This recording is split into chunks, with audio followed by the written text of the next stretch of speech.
алейкум достор.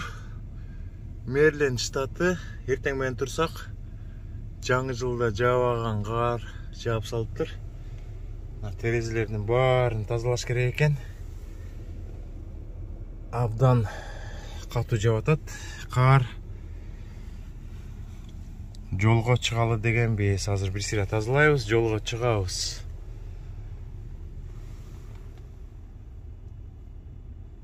Абдан суук болуп атат. Ушундай Американын территориясы чоң болгондуктан бир штатта жылуу, бир штатта кар. Машинаны жылытып атабыз. Азыр жолго чыгабыз. Достор, суук болуп жатат. 2 күн жатып калдык Мэриленд штатында. Уйкунун баарын кандырып. Азыр башка штаттарга киргенде көрөбүз кандай погода болгонун.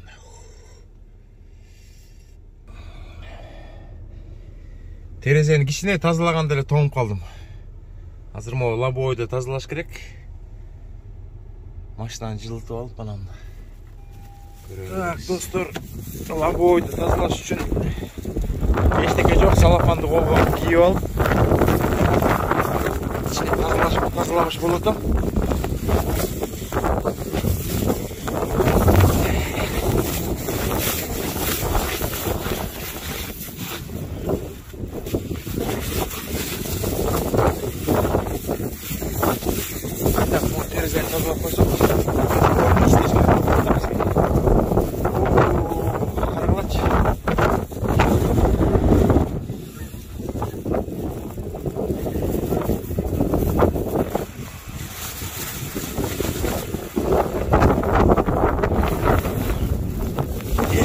Bir elle minutke çıksan, hop, toңуп кетсин.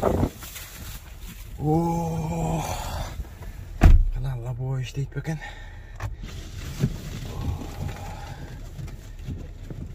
Бисмилла.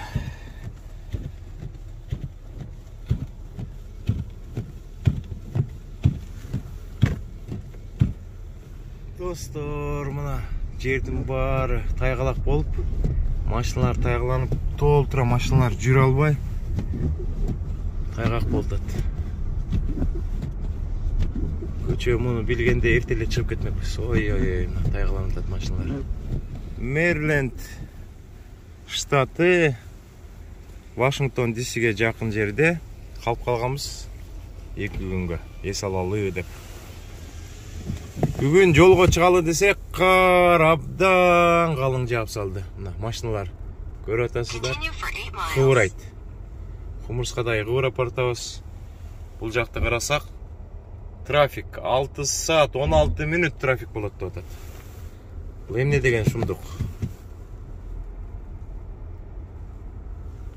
Зато природа каралачы, кандай кооздук. Ай. Кар акырындан жаап атат. Түшкү 3кө чейин жайт экен дейт. Азыр 11-18 эле болду. Дагы 3-4 саат жаап анан басылат экен.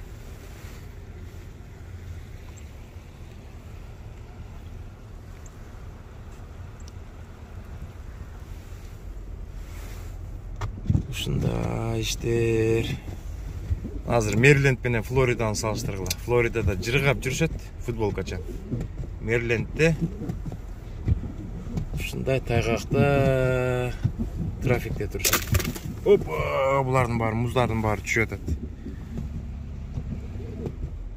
Ушундай трафикте канча жол жүрөт экенбиз.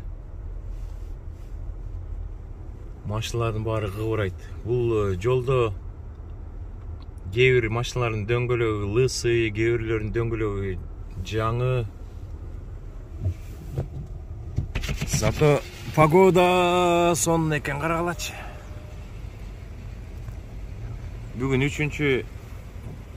4 декабрь бу? Ия. Ой, 3 январь, мен декабрь деп койдум бу. Бүгүн 3 январь, Мэриленд штаты кар жаап жатат. Зато погода кандай сонун погода.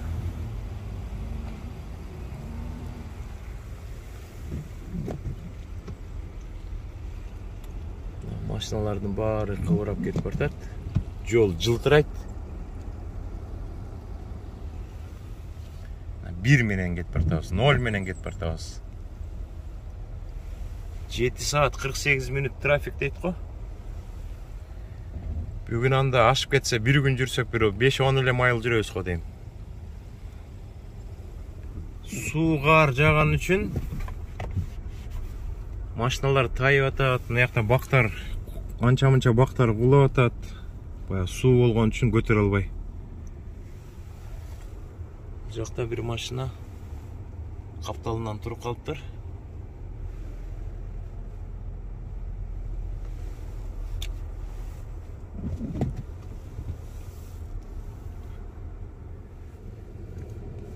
Биздин азыр ушул жерде турганыбызга бир 2 saat, 3 saat болуп калды.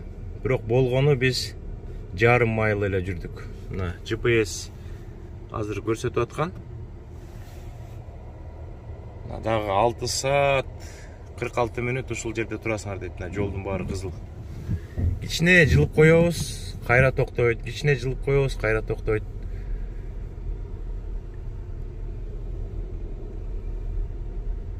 Астында пикап трак турат. Машиналар бузулганда ушундай пикап трактарды чакырат. Булар астыңкы дөңгөлөктү илип алып, анан машиналарды оңдоочу жерге жеткизет. Достор, ушундай погодада эл көргөндү биз да көрөбүз. 6 saat турса 6 saat турабыз.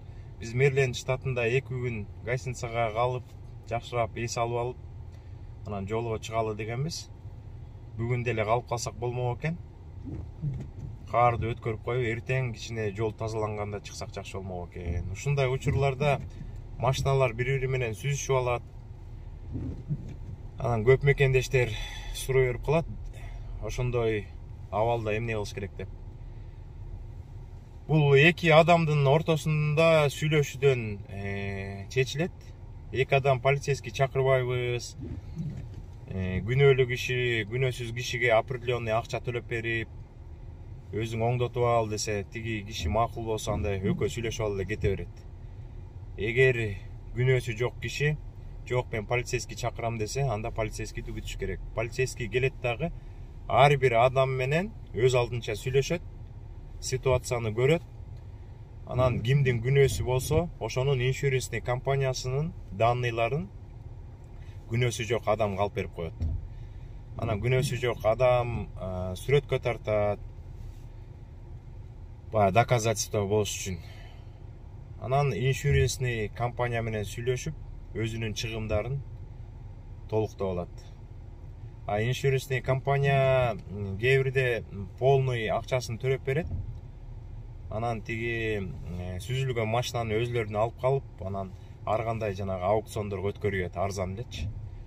Анан көп мекендештер эмес, баягы Америкада көп дилерлер бар да. Ошо дилерлер жылы жаңы сүзүлгөн машиналарды арзан алып, анча-мынчасын оңдогондо Америкада бир запчастарын оңдобойт. Бул эскилердин сүзүлгөн жерлерин бүт баарын алып салып, эшик, капот, крыло деген нерселерди жаңы салып, анан крастетип туруп, анан бир 2000ге, 3000ге, 4000ге алган машинасын анан адамдарга жана файнеске деп 5 жылга, 4 жылга, 6 жылга кымбатыраак сатып ийет. 12000ге, 14, 15, 16000ге сатып ийишет. Анан жаңы деталь салгандан кийин аякта шпаклевка жок да. Анан көбү жана магнит менен текшеришет, ар кандай слойлору шпаклевка жокпу деп атайын приборлор бар, ошо менен текшергенде анан алар жакшы деп эле көрсөтө берет. Бул сүзүлбөгөн машина деп анан ала беришет көбүрөөк. Эгер сиздер жана полицейскийлерди чакырып регистрация болгондо анан историясында калып калат. Бул машина сүзүлгөн, мынчанчы күнү, бул адресте деп. Эгер адамдар сүйлөшүп, бири-бири менен сүйлөшүп, өзүң эле оңдотуп алды, анан акчаны алып анан кетип калганда, ал эч жакта регистрация болбой калат. Анан ал машинанын сүзүлгөнүн эч ким билбейт. Анан оңдотуп алып эле анан бири-бирине сатып беришет. Биздин план боюнча эми Флоридага дагы бир 800 бирдеме 900 майл бар. Биз аяка бүгүн жете албайт болчубуз. Орто жолдон Норт Каролайна штатына барып, ошол жака жайлашып, 1-2 күн жүрүп алып, андан ары кетели деген ой бар болчу. Анан бүгүн кандай болуп кетет? Бүгүн жалаң жолдо болуп, жолубуз деле арыбайт окшойт. Эми шашкан шайтандын иши дейт, эми шашпай эле кете беребиз.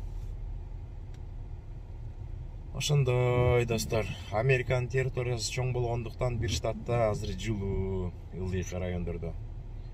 Бир штатта ушундай калың кар жаап, жолдордун баары тайгалак болуп жатат.